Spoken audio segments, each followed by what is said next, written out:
আচ্ছা স্বপন, কাউকে একতরফা ভাবে ভালোবাসলে তার শেষ পরিণতি কি হয় তুমি কি বলতে পারো?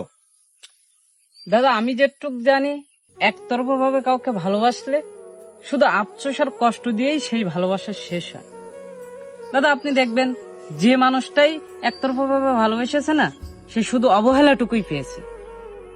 আর ভালোবাসা এমনই একটা জিনিস যে হারানোর যন্ত্রণা কেউ সহ্য করতে পারে না।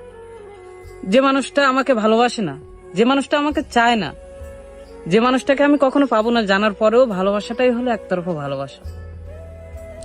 আর একতরফা ভালোবাসা না খুব গভীর হয়, যে ভালোবাসা কখনো ভোলা যায় না।